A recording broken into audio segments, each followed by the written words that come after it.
What's going on, everyone? Today we are taking a look at the Voltour Jet Commuter e-bike. Taking a look at the specs, this bike has a 500 watt motor, a 48 volt 12 amp hour battery, 26 by 2 inch CST tires, a 7-speed Shimano shifter, hydraulic brakes, and weighs 64 pounds. Unboxing the bike, there was no issues or damage as everything was well packed and protected. Assembly was very straightforward as well and only took about 30 to 40 minutes, which consisted of putting on the rear wheel and fenders, the handlebars, pedals, and the front and rear rack. The one I have here is just their basic all black model. There really isn't much going on design wise, but in my opinion that's a good thing as you can never go wrong with a nice and simple dark color e-bike. So as I said earlier, this is a commuter e-bike which has 26 by 2 inch tires. When I feel like getting a near regular bike riding experience, these are always hands down my favorite kind of bikes to ride. The thinner wheels generally have a lot less rolling resistance, which means you can turn off the motor and without much effort, you can pedal this just like a regular bike to get in a nice workout. Then of course, once you want to relax and take it easy, you just switch on the motor and the bike will handle the rest.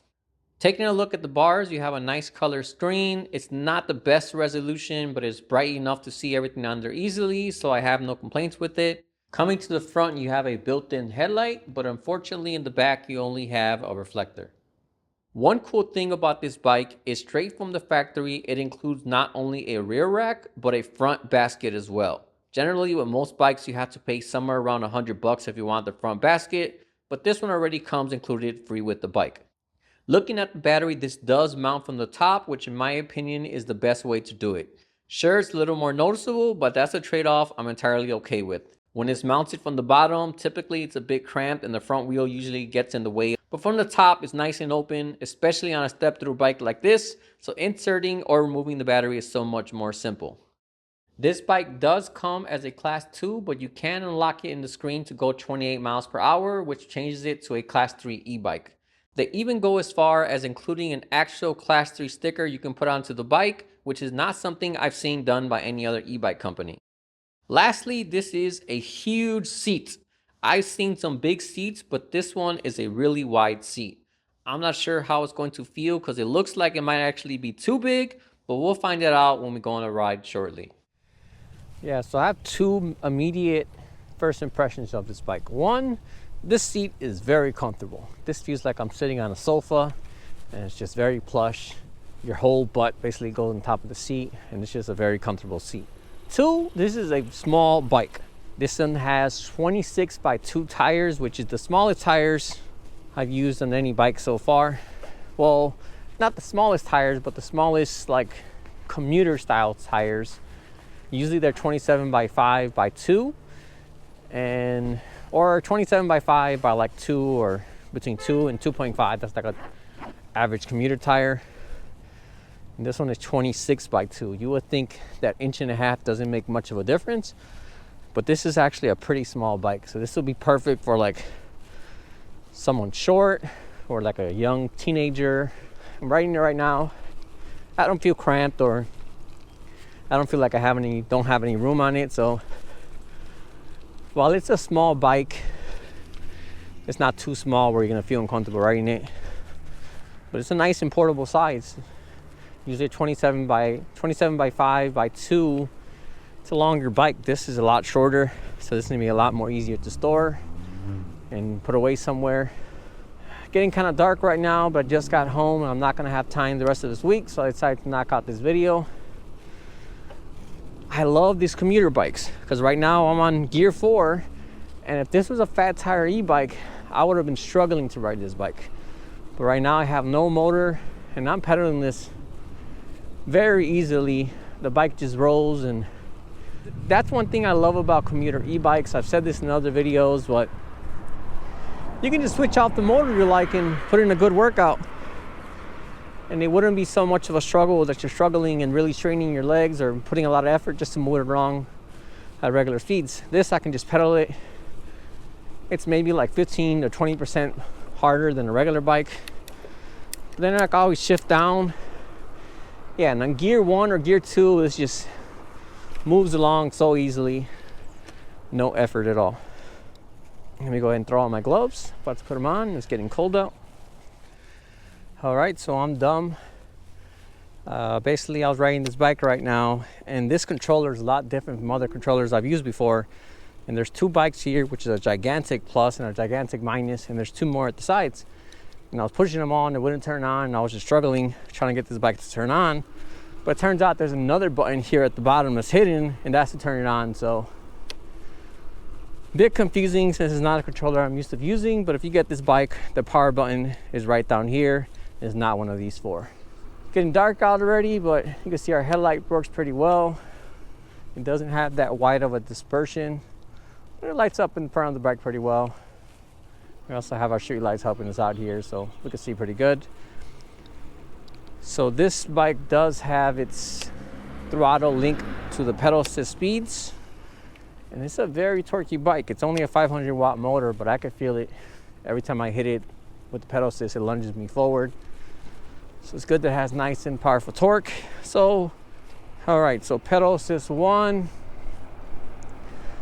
Looks like we got about 9.5 miles per hour with casual pedaling.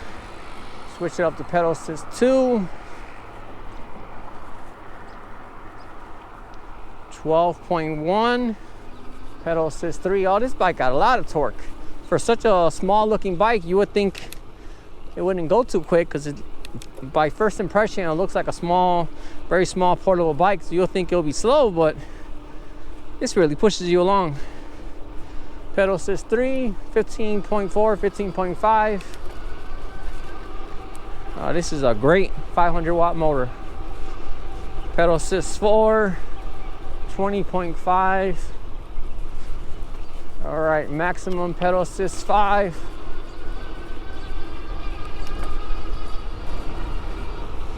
Looks like we topped out about 23.4.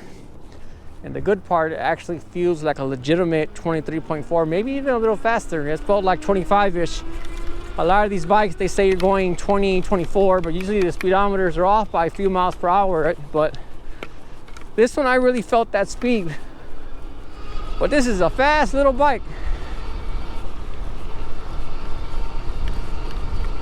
All right, full pedaling.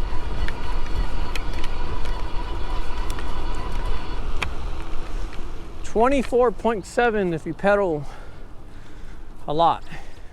Very impressive for a 500 watt bike that looks this small.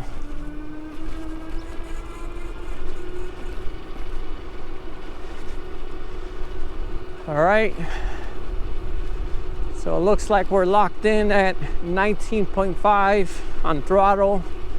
So like a lot of other e-bikes, it is locking me on that throttle to 20 miles per hour, because that is the legal limit. So if you want to keep it legal, once you unlock that class 3 speed, that's when you go ahead and slap on that class 3 sticker, so you can identify your bike as a class 3 as well. Otherwise, the bike comes with the class 2 sticker, and it's also limited to those class 2 speeds as well. All right, let's go and try out these brakes. 16 miles per hour. Oh, pretty good. Not the worst, not the best, but stops you good enough. I've definitely had brakes that were much worse, and I've definitely tried brakes that were much better. But honestly, these work pretty well. Like I said, not the best, not the worst, so I have no complaints there. Let's go ahead and try this out one more time, a little faster. All right, I take that back. They actually worked pretty well. I was going 16 there, and they stopped me and dragged my back tire, locked it up, no problem at all. So I take back my last statement. These are pretty good hydraulic brakes. This is a very comfortable seat. So if you want to ride this bike long ranges, want to go that whole 20 miles or more on battery, you're definitely going to be nice and comfortable. All right, so it looks like this bike also has cruise control as well, which I did not know until now. So you just hold that down. After a few seconds, you let go. There's no notification or anything, which is a little strange, but you just hold it down and it'll go ahead and maintain your speed. Always love having cruise control on these bikes, especially if you're just cruising along, you're commuting, going to the store. going a long run where you don't want to keep holding on to that throttle, especially with a twist throttle. That can get kind of tiring, just holding your hand in that full locked throttle position. The throttle is also attached to the pedal assist speed, which makes it easier to use the cruise control. Like right now, pedal assist 2, I have it cranked full throttle, but it's locked to limit it to 11.6. You just hold it down for a little bit, let go, and your bike will start coasting along at that speed. So it's having that throttle locked into those pedal assist speeds before I didn't really get the use of it, but when you have cruise control, it makes a lot of sense, and it makes it easier to dial in that speed you want to lock it at. Otherwise, if it's not locked to pedal assist, you kind of gotta be very gentle with throttle and try to get it at the speed you want. So this bike does have a 12 amp hour battery, which is a little bit on the lower side. I usually like to see batteries about 14 amp hours. That's like the good sweet spot for me, where I think that's enough range to go on any kind of distance. For most people, you go on a nice decent ride, 12 amp hour battery, I think you're probably gonna get about 25 miles, 25, 30 if you're riding at a much lower speed. But casual riding speeds, you're probably gonna get about 17 to 25 miles. You're going in that 13 to 18 miles per hour range. And if you're gunning at full throttle, you're probably only gonna get about 13 or 15 miles. So I do wish this bike had a little bit of a bigger battery, but that's just me and my riding style. Not everyone likes to ride long distances, but overall, this is definitely a very good little bike. It has more torque than I thought it was gonna have. Good top speed. It also includes this front basket. A lot of bikes, you gotta pay for that front basket. This one, it comes with it included. That's a nice little touch. Another thing I really like is this shifter right here. A lot of these bikes come with that garbage. Well, it's not garbage, but to me it looks very bad. The turny shifter. This one has a much nicer one. It's all black, blends in at the bottom. So I definitely like that they have the better shifter on here as well. It's pretty dark now. It's about almost 8 p.m. over here, so hopefully my video is not just blackness and me talking, or I'm probably gonna have to refilm this, but with this light here, I think it should be okay. It's not the best light. It's lighting up the road in front of me, but if I was in pitch darkness, this wouldn't be very helpful. So even with this headlight, it might be good for city riding, more visibility, but if you want to see everything very clearly, then I'll definitely recommend throwing a actual separate headlight onto the bike. I've tried. Hello. I gotta say, the price on this bike is a little more on the premium side, and I'm not exactly sure why. I think this bike was about $3 grand, which is a little bit confusing, as most bikes with this kind of power, this kind of battery, should be somewhere around the $2 grand or less. But this one is their 500 watt model, which is $3 grand, and then they also have a 350 watt model, which I think comes in about $2,500, which is pretty expensive for what you get. I mean, it's a good little bike, but I'm not sure if I would spend $3 grand on it. So hopefully they'll throw up a coupon code or run some sales soon. I mean, if you got the money and you really like this bike, go for it. But personally, I don't know if I would spend $3 grand on this bike. All right, so we're at a much darker street here, and you can see it's not too bad. Lighting up the road. I'm pretty sure without it, this would have been pretty concerning. I wouldn't be able to see very well. But you can see, well, right now we have a street light helping us out.